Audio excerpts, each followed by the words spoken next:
네, 요즘 환율이 신상치 않아요. 그렇죠. 네. 많은 분들이 가장 걱정하는 대목이고요.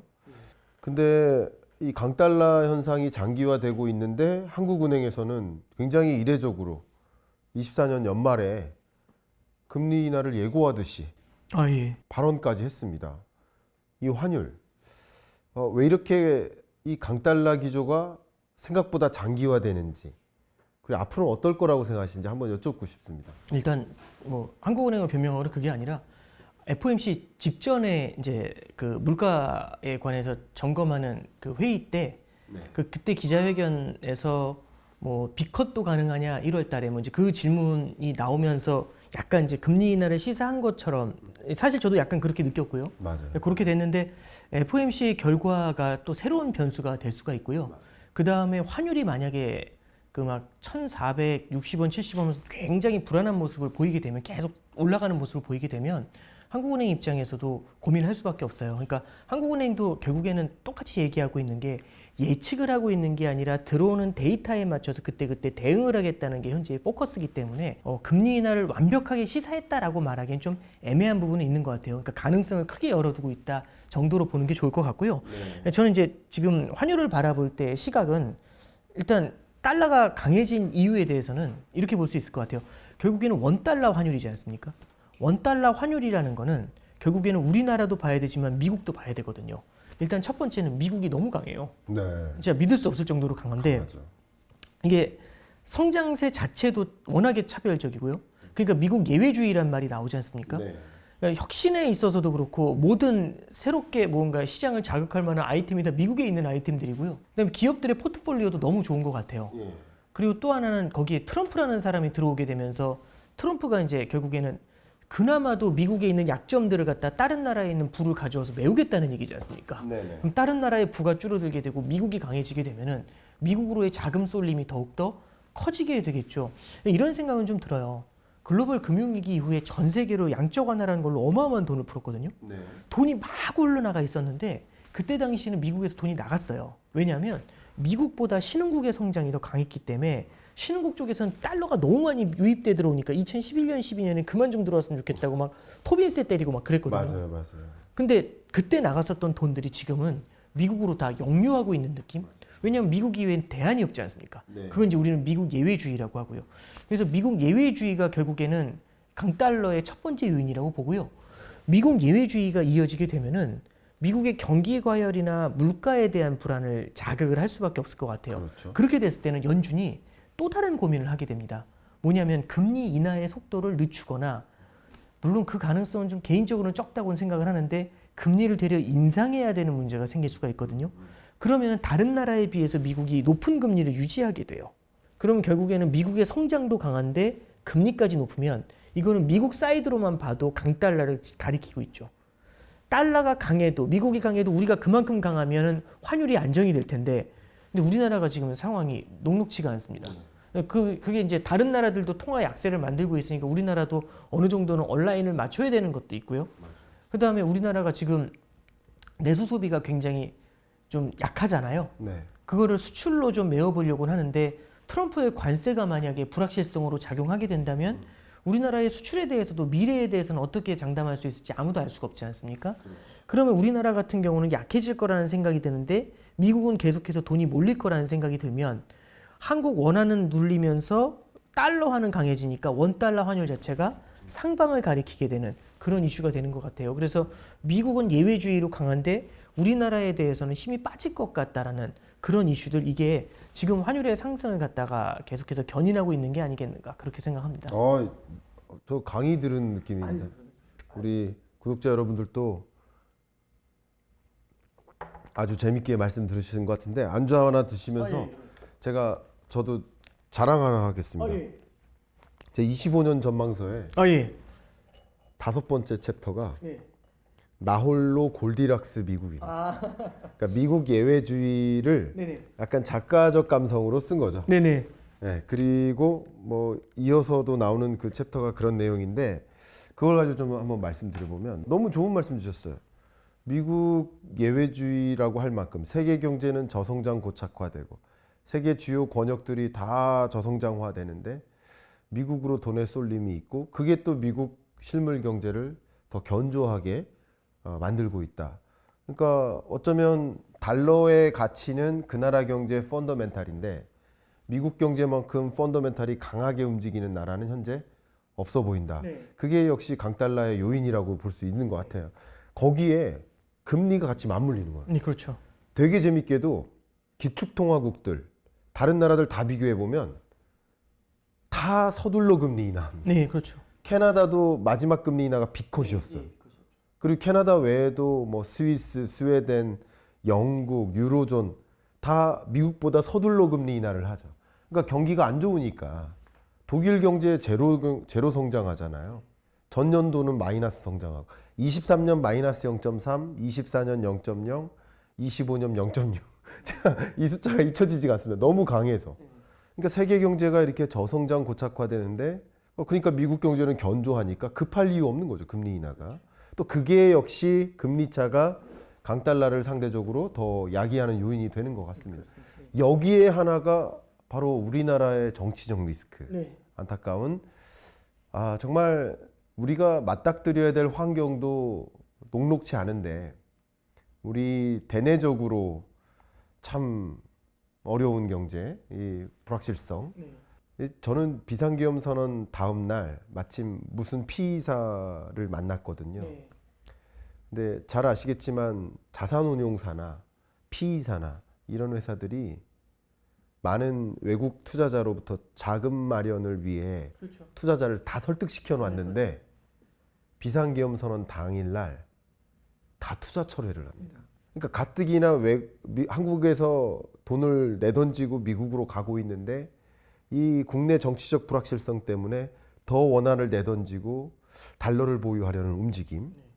그리고 돈이 그쪽으로 쏠리니까 더 강달러인 거죠.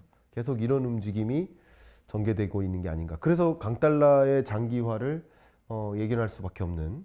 그리고 이 원달러 환율이 앞에서도 그런 말씀 나눴지만 외환위기, 금융위기 이후 가장 높은 환율인 거. 이것도 여러 가지 면에서 위기감을 좀 갖게 만드는 그런 변수인 건 맞는 것 같습니다. 네. 그러면 이 질문을 좀 드려볼게요. 많은 분들의 질문이 마치 우리 위기 역사 책에서도 닷컴 버블을 안내해 주신 것처럼 지금 미국 주가가 연일 최고치를 경신하고 그러다 보니 미국도 언젠가 이 주가가 한번 크게 조정되는 일이 있지 않겠어? 하는 의문. 그 의문을 갖고 있는데 그 의문에 뭐라고 해야 될까요? 동조해 줄 만한 하나의 사인이 워런 버핏. 많은 투자자들이 좋아하는 그 워런 버핏이 현금 보유 비중을 최대치로 끌어올렸거든요. 전체 워런 버핏의 자산 중에 30%까지 끌어올렸거든요. 그런 게 마치 이제 조정되는 사인 아니냐. 워런 버핏도 그렇게 했다. 이렇게까지 얘기합니다.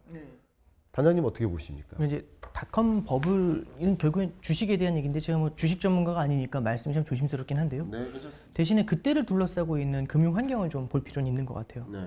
99년도, 2000년도로 넘어갈 때 그때 당시에 전 세계가 다 힘들 때 미국 혼자 날아갔거든요. 네. 그리고 거기엔 혁신 기술인 인터넷이 있었고요. 맞아.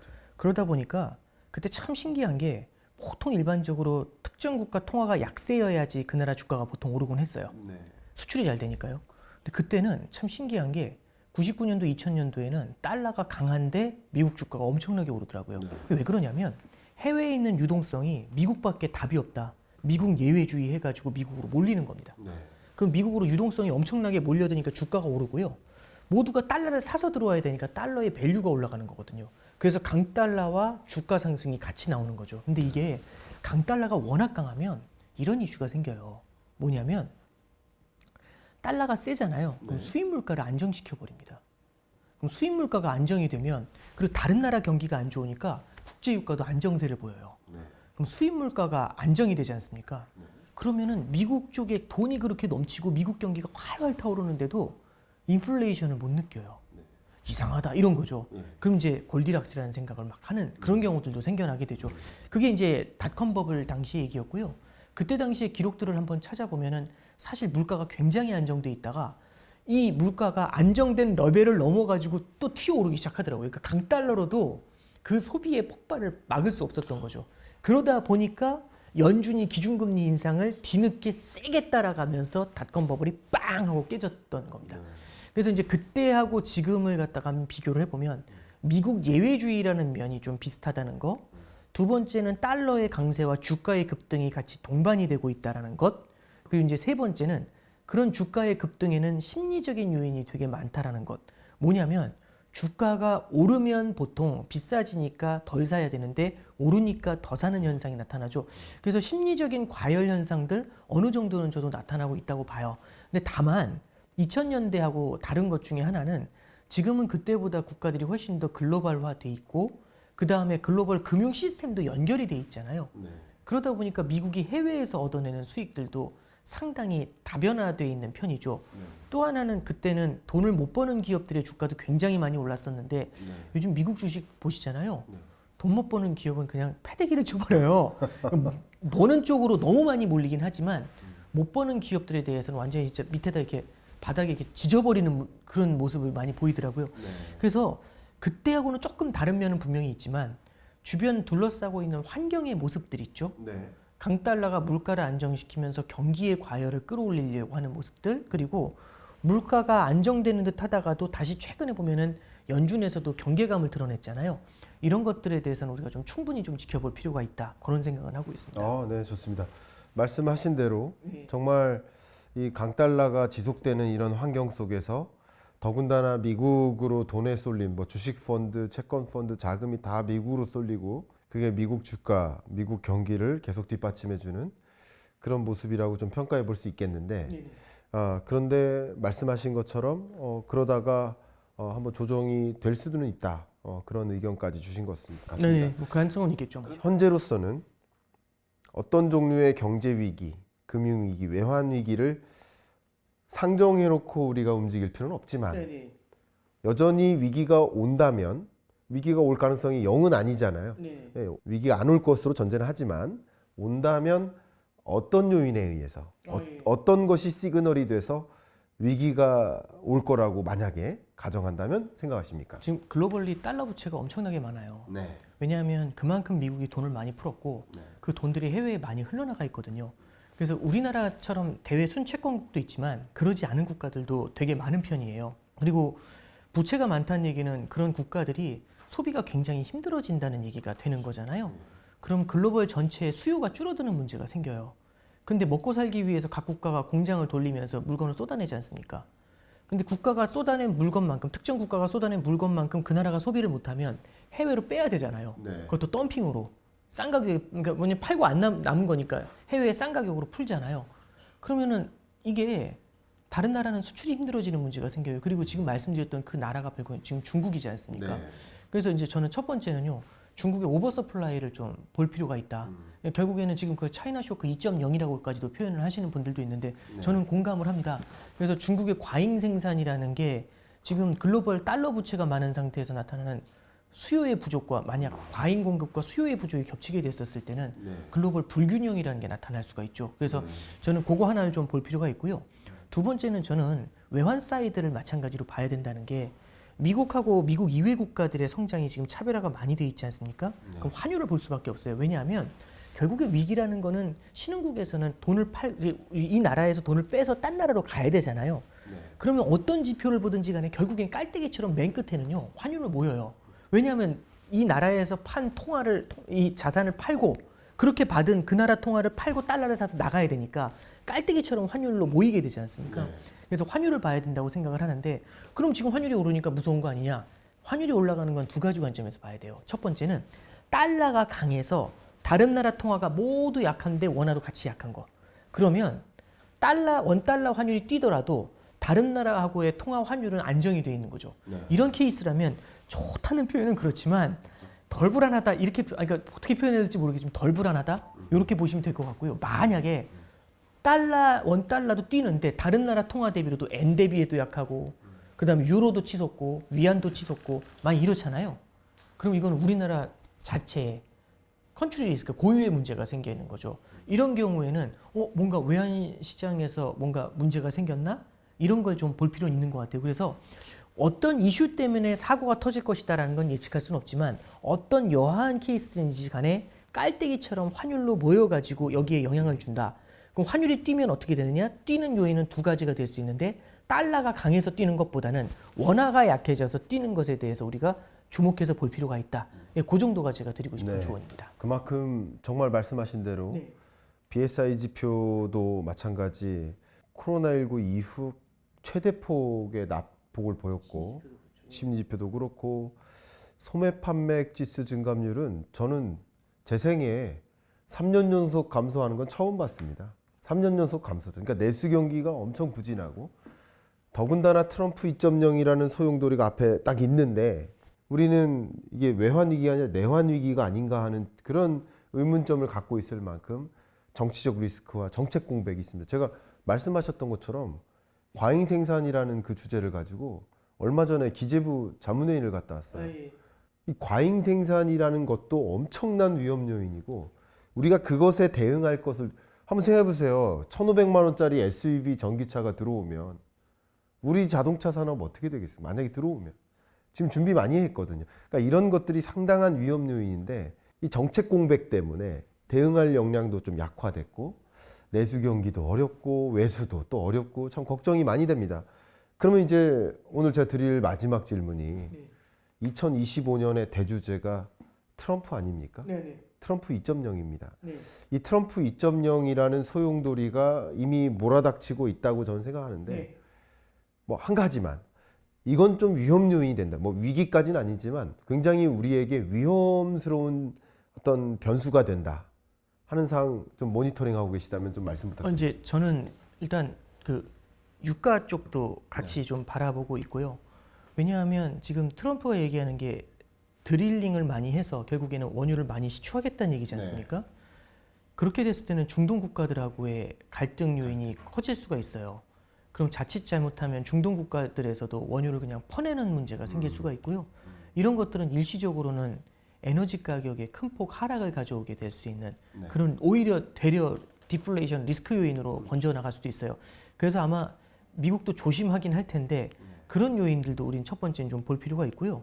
두 번째는 이제 우리가 바라봐야 될 것 중에 결국에는 관세가 되게 중요할 것 같아요. 이게 보편 관세를 어떤 형태로 때리게 될지 모르지만 트럼프 1기 당시에는 우리나라가 한미 FTA 재협상을 제일 먼저 끝냈거든요. 시작하자마자 사실은 17년도 8월인가에 문제 제기되자마자 바로 들이붙어가지고 18년도 상반기에 철강 쪽 쿼터제 정도 받아들이고 몇 개 받아들이지 않으면서 어쨌든 재협상을 끝내버렸어요. 사실 거기서 뒤늦게 한 다른 국가들 멕시코 이런 데 EU 이런 데는 되게 힘들었거든요. 근데 이번에 또 과연 그 정도로 끝내줄 수 있느냐. 지금 우리가 대미 무역 흑자가 세계 8인가 9위 정도 그 정도 돼 있죠. 제가 정확하게 기억이 안 나는데 그 정도 레벨이면은 아마 이 영향권에 조만간 들어오게 될 것 같은데요. 지금 말씀하셨던 것처럼 내수 소비가 이렇게 부진한 상태에서 수출을 흔들게 된다라는 게 저는 굉장히 좀 부담스러운 요인 중에 하나입니다. 그래서 아무쪼록 트럼프 2.0에서 우리의 강점 중에 하나인 수출이 좀 굉장히 좀 무난하게 지나갈 수 있기를 좀 기도를 하고 있습니다. 너무 걱정되는 것들이 참 많고요. 저도 이제 하나 더 보탠다면 말씀하신 것 대부분 공감하고요. 특히 트럼프가 좀 강하게 드라이브를 거는 과정에서 한국은 자연스럽게 미국 편에 서야 될 가능성이 높은데 그때 과연 중국이 그냥 단순히 요소 공급 차단만 할까? 우리 이미 관광객 차단이라든가 한류 컨텐츠 차단이라든가 이런 경제적 보복들이 여러 번 있었거든요. 근데 하물며 중국에게 반도체를 공급하지 말라든가 이런 어떤 미국의 요구에 불응할 수도 없고 응해야 된다면 중국이 과연 어떤 경제 보복을 가할까? 이런 부분들도 우리는 예의주시해야 되겠다. 또 이게 아마 또 원달러 환율을 요동치게 만들 것이고 빅스 지수를 요동치게 만들 것이고 그런 어떤 위험 요인들을 여러분 좀 들여다보시면 좋겠다. 이런 말씀을 좀 드려봅니다. 저 오건영 단장님하고 이 위기의 역사라는 이 책을 기반으로 해서 깊게 대화를 나눠봤습니다만 여러분들이 이 거시경제의 흐름 전체 25년 어떤 흐름이 전개될까를 이제 중립적으로 객관적으로 판단하시는데 좀 도움이 됐길 바랍니다. 마지막으로 이 질문 드리겠습니다. 오늘 저와 함께 경제 포차를 진행을 했는데요. 이 책에 담긴 메시지를 가지고 또 25년 경제를 맞이할 많은 경제 주체들에게 꼭 이 메시지를 던져주고 싶다. 한마디로 말씀 부탁드립니다. 이게 시그니처 질문이거든요. 이 책에서 사실 저도 길게 쓰다 보니까 마지막에 진짜 깔때기처럼 딱 한 문장으로 모이게 되더라고요. 네. 그래서 제가 이제 마지막에 결론 쪽에다 이제 썼었던 얘기인데요. 그냥 그 문장 그대로 읊어드리는 것보다는 그냥 뉘앙스로 말씀을 드리면 좋습니다. 결국에는 그렇게 되더라고요. 위기라는 게 찾아올 때마다 공통점이 있는데 그 공통점은요. 첫 번째는 너무나 호경기가 이어져서 지금의 이 아름다운 상황이 영원히 이어질 거라는 낙관론, 여기서 아니함이 싹 듭니다. 위기라는 것 자체가 신경 쓰지 마. 이런 느낌이 첫 번째 생기고요. 그런 상황에서 급격한 환경의 변화, 예상하지 못했던 그게 환율의 변화일 수도 있고 아니면은 자연재해일 수도 있고요. 그러니까 급격한 환경의 변화가 나타났을 때 위기가 찾아오더라고요. 그래서 저는 저 책에서 거한 사위라는 표현을 썼어요. 결국에는 편안함에 안주할 때, 머무를 때 위기에 대해 생각하라 이런 얘기들이 나와 있거든요. 그래서 저는 이 책에서 꼭 좀 드리고 싶은 말씀은 우리가 이제 지금 너무나 많은 걱정들을 하고 있지 않습니까? 근데 이런 걱정들이 또 이어지다 보면은 마치 양치기 소년처럼 별거 아니네 이러면서 이제 아니함이 싹틀 수가 있습니다. 그래서 아니함이 만들어지는 순간 어쩌면 우리는 2025년을 살아가는 우리는 지금의 무언가 어떤 자산 시장에 대해서도 아니하게 생각하고 있는 거 아닐까? 이런 것들에 대해서 한번 되물어 보시면 오히려 거기서 우리가 페인 포인트라든지 아니면 우리가 좀 눈여겨봐야 되는 약점들 그런 것들을 찾아내실 수 있지 않을까 그렇게 조언드려봅니다. 좋습니다. 476페이지에 이렇게 말씀하셨어요. 장기간의 안정적인 경제 환경 속에서 싹튼 안이함과 급격한 금융 환경의 변화. 그러니까 우리가 안이하게 여길 때 그때 마침 급격한 환경 변화가 찾아오면 그 위기의 역사가 반복될 수 있겠다. 현재 우리 세계 경제를 조망할 때 경제 위기를 단정짓고 있는 건 아닙니다. 저성장 고착화로 우린 전망을 하고 있습니다만 그래도 우리가 너무 과도한 안이함 속에서 급격한 환경 변화가 찾아오면 언제라도 우리가 예상하지 못하는 경제 위기가 찾아올 수 있지 않을까 그런 의견을 드립니다. 마지막으로 오늘 출연하신 소감 말씀 간단하게 여쭙고 마무리할까 합니다. 되게 독특한 분위기고요. 네, 그래서 저도 처음에 좀 어색하지 않을까 싶은데, 저는 워낙 이제 교수님이랑 이제 같이 이제 합을 많이 맞춰봐서 이제 편안하게 이제 이끌어 주셔가지고 저도 되게 좋았고요. 이제 지금의 어떤 그 굉장히 많이 질문해 주시는 이 위기에 대한 얘기들 그런 데에 대해서 저희가 좀 이렇게 허심탄회하게 마음속에 있는 얘기들도 좀 할 수 있는 좋은 기회가 돼서 저도 굉장히 뜻깊었다고 그렇게 생각합니다. 네, 저 역시 제가 정말 우리 오건영 단장님은 누구를 만나든 그 겸손함의 상징이다. 진짜 오늘도 이렇게 정말 그 지적인 수준은 거만해도 되는데 평상시 행동은 한없이 겸손한 오건영 당단님과 이 세계 경제를 좀 한 잔에 담아봤습니다. 취중 진담이라는 표현이 있듯이 진솔하게 경제 이야기를 이 술잔에 담아가면서 여러분들과 경제라는 좀 어려운 딱딱한 이 주제일지라도 여러분이 편안하게 함께 취하듯이 느낄 수 있도록 한번 진행해 보도록 하겠습니다. 감사합니다. 감사합니다.